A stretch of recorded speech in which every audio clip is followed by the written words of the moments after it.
Before the video starts, I want to announce the opening of the CurlysAirsoft shop. If, after watching this video, you decide you don't want to bother with the hassle of building this thing, or you want to fund the further development of the Mk-7 Airsoft BFG, you can purchase one from the CurlysAirsoft shop.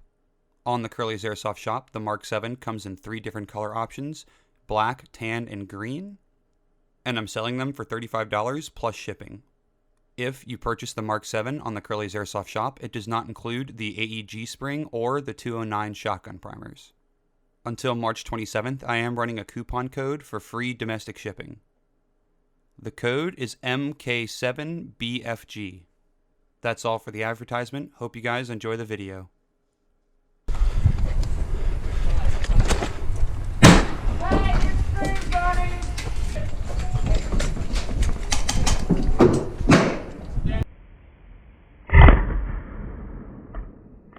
Hey guys, this is CurlysAirsoft, and this will be my tutorial on how to make an airsoft blank firing grenade, also known as a BFG. Some of you may ask, what is a blank firing grenade? A blank firing grenade uses real steel primers, and in my case, I use 209 shotgun primers, and you can pick up about 100 of them for $5 from just about any gun store. I've also seen blank firing grenades that use 9mm primers, and some that use 22 blanks. This grenade doesn't shoot out a shower of BBs. Most fields don't require a BB hit to count as a grenade kill, and it's only a sound or report and a 10-foot kill radius. Disclaimer, you should check your local laws and your local field rules before building it and trying to use it in a game. Some fields do require a BB hit for a grenade kill to count. An airsoft blank firing grenade isn't necessarily a new concept, but they tend to range somewhere from $100 to $150. I didn't want to spend that much money just for me to throw it in a game and then have someone pick it up and steal it. So I decided that I was just going to make my own homemade blank firing grenade and try to keep the cost under $40. After doing a lot of research online to see if someone else had made a homemade blank firing grenade and had posted a DIY video or shared their plans on how to make this thing, I came up with nothing. I did find some videos of people who had made homemade blank firing grenades, and they just kind of showed it off, but they didn't really explain how they made it. I finally found this video from this guy in the Philippines. He had made a blank firing grenade, and he said he made it entirely out of PVC. He doesn't give any description to how he made it. He just shows how it operates, and just from watching the video, I was able to piece together how to make one myself. So now we're finally moving into the tutorial part of this tutorial video. First thing you want to do is head to Lowe's.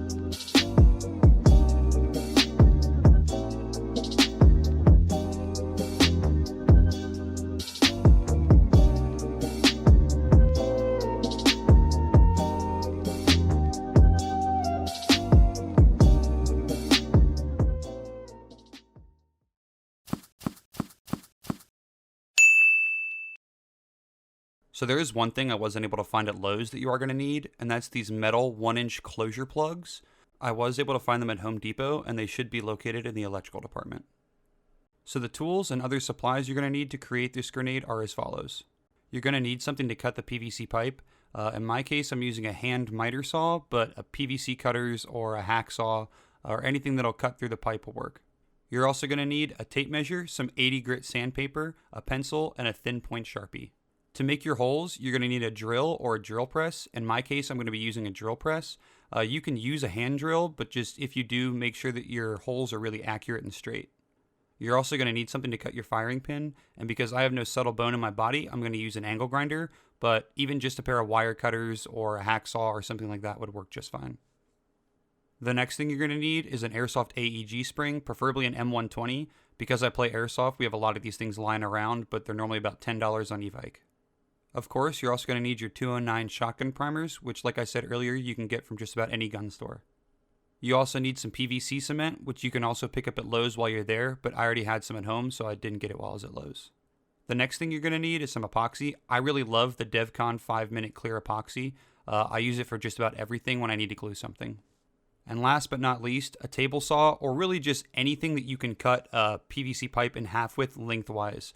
The first time I did this, I used my hand miter saw, and I'm sure you could probably do it with a hacksaw as well. Just be creative. First, you want to take your 1-inch PVC pipe and measure and mark at 4 3/4 inches. Then take it over to your saw and cut it on the mark. Next, grab your 1-inch plug, and we're going to be trying to find center. For this, I'm using my digital calipers, but you could also use a tape measure. Essentially, you just want to find the halfway point and mark it in both directions. Where the two lines intersect, that's your center mark. The hole I'm drilling is for my inner spring guide. For my spring guide, I'm using a KWC 1911 recoil spring guide. It's also the same spring guide from the Elite Force 1911. I've owned a lot of those pistols throughout the years, so I have a lot of those recoil spring guides sitting around. You could also use a bolt or a nail, as long as it's around 5/16 of an inch in diameter.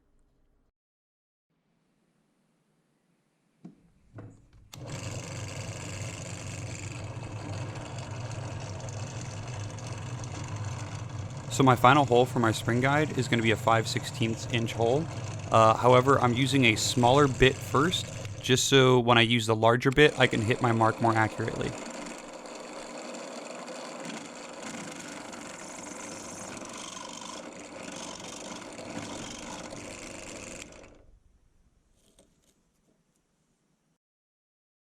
So after drilling, I check to make sure that my spring guide fits in the hole snugly. Now go grab the PVC cement and your 1-inch coupler. When you open the PVC cement, make sure to wipe any excess back into the can.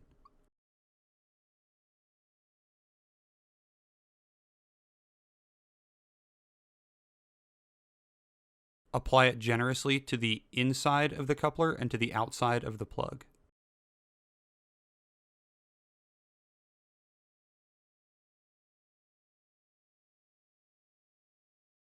When putting the two together, you want the plug to fit all the way flush to the coupler. It may require some force to get it there. After the plug is flush, go ahead and wipe any excess PVC cement off that might have squished out. Now we're going to be drilling our holes on our section of PVC pipe we cut earlier. On the pipe, measure and make a mark at 2 7/8 inches. Okay, so this is where accuracy starts to matter. We're going to be drilling a hole all the way through both sides of the pipe. When you drill this hole, you want this hole to be perpendicular to the pipe. So that means you want the drill bit to be at a 90-degree angle from the top side of the pipe. The easiest way to do this is with a drill press, but you can do it with a hand drill, because for this, even if you're a little off, you can correct it later with a file.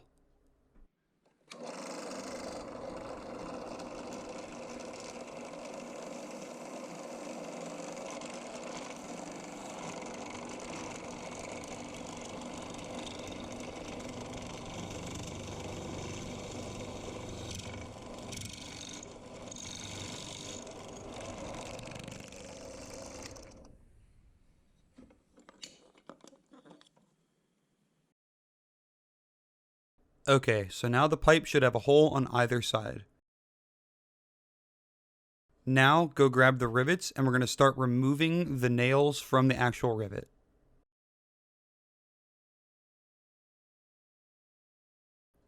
This can be a little tricky and you might have to use some elbow grease. Actually, I got the nail out of the rivet by grabbing it with some needle nose pliers and giving it a good whack. Go ahead and do this to 2 rivets. After you separate the nail and the rivet, hold on to both halves because we're going to use the nail as the firing pin later. Now we want to check and make sure that the rivet fits loosely in the holes that we just drilled in the pipe. The rivets should be able to easily fall out of the pipe. Now use the PVC cement to attach your 1-inch coupler and your section of pipe together. Make sure that when you put the coupler on the pipe that it goes on the end farthest from the holes you drilled. Push the coupler on the pipe as far as it will go and then wipe any excess cement off. Next, take your 1-inch threaded female adapter and attach it to the other end of the pipe.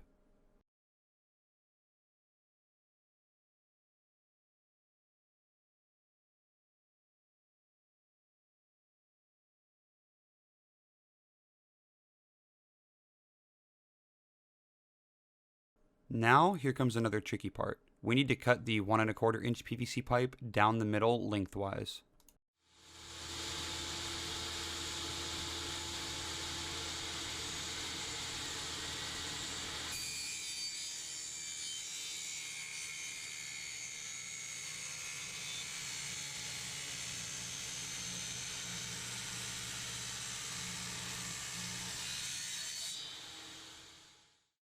Now, measure the distance between the two fittings you attach to your pipe.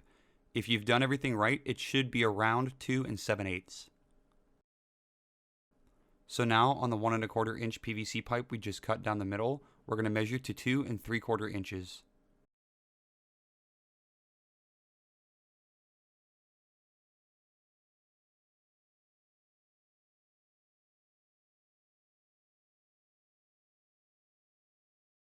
Then, take your 1 1/4 inch pipe and go cut it on the mark you made. You should end up with two halves of the pipe that look like this. So now we need to find the middle point on the two halves we just created. If you used a table saw like I did, you have a little bit of play here. You don't have to be that accurate to say. So for me, I'm just kind of eyeballing it, and even if you didn't use a table saw, you can just kind of sand it to fit later. So now I'm going to use my tape measure to make a mark at 1 7/8. Use the mark you just made on the end as a guide for where you should make your mark on the front facing side of the pipe. Essentially what we're going after here is a mark on the very center of the pipe at 1 7/8 from the bottom. Now take that piece and drill a 3/16 inch hole on that mark.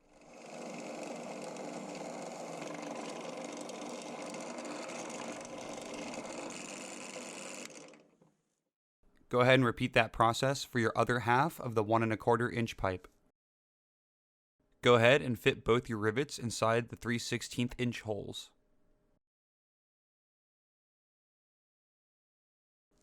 After that's done, give both pieces a good sanding to smooth out the edges.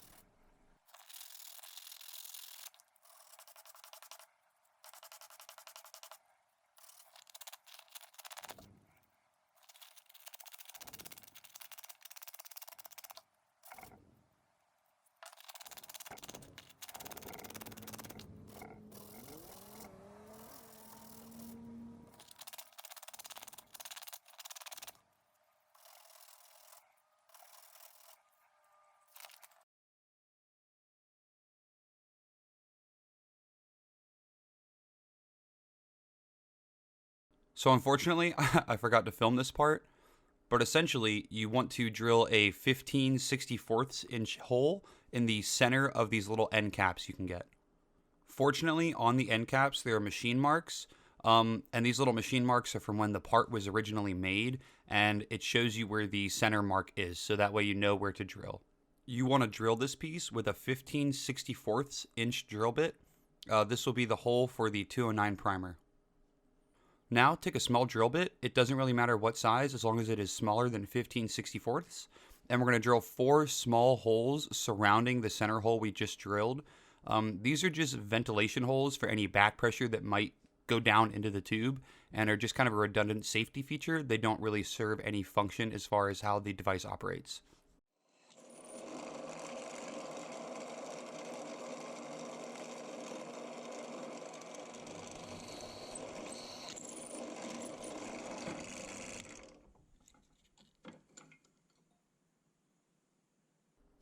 Okay, so there's something I haven't told you guys. When I listed the tools earlier in the video, I did leave one out, and that's a 3D printer. Now wait, I know most of you might not have a 3D printer, but I've planned for this. If you don't have a 3D printer, I will print the part and mail it to you for $7 plus shipping. There is a link in the description of the video where you can go and order this part from me. However, if you do have a 3D printer, that file is available for only $2 and you can find it on the same link.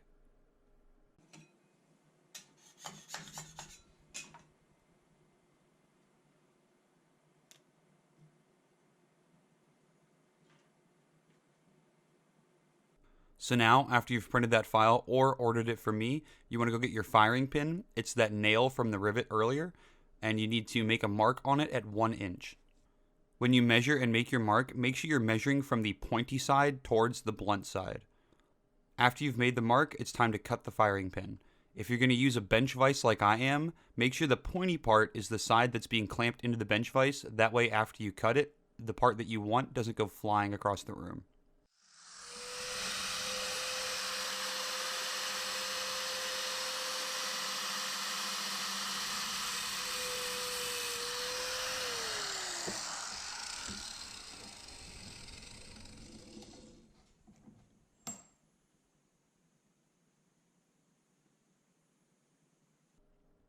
Now take the firing pin over to the sandpaper and clean up the end that you just cut.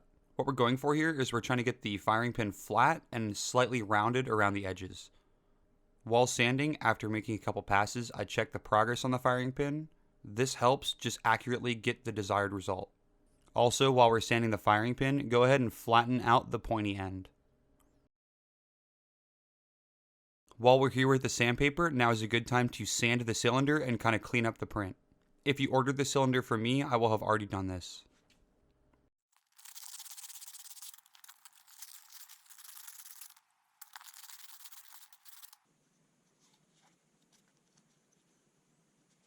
Now it's time to cement the firing pin inside of the cylinder.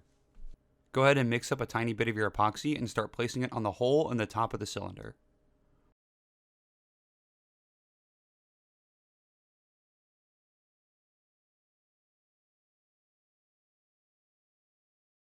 You want to try to get as much of the epoxy as you can into the tiny hole.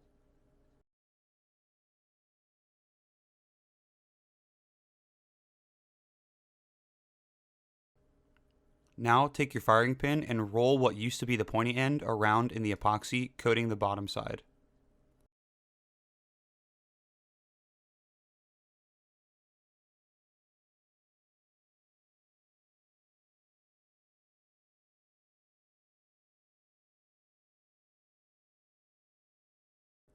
Go ahead and place it in the hole and then wipe off any excess epoxy on the top.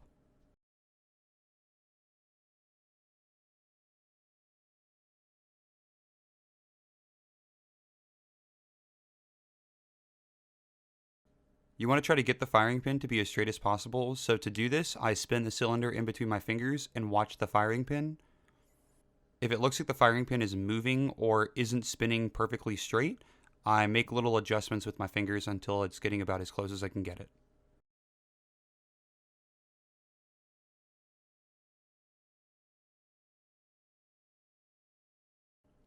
Next, take your spring guide and cover the bottom in epoxy and place it in the hole at the bottom of your grenade.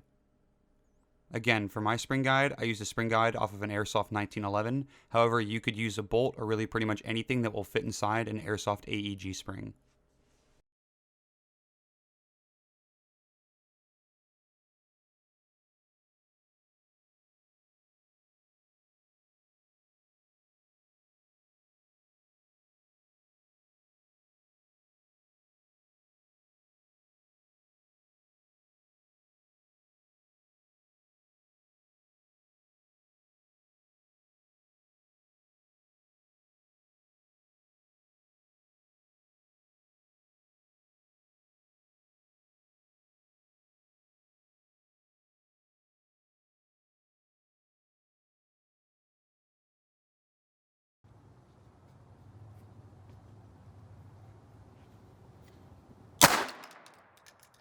And that's it. Enjoy your Mk-7 Airsoft BFG. If you guys have any questions, go ahead and ask them down below. And as always, don't forget to like and subscribe.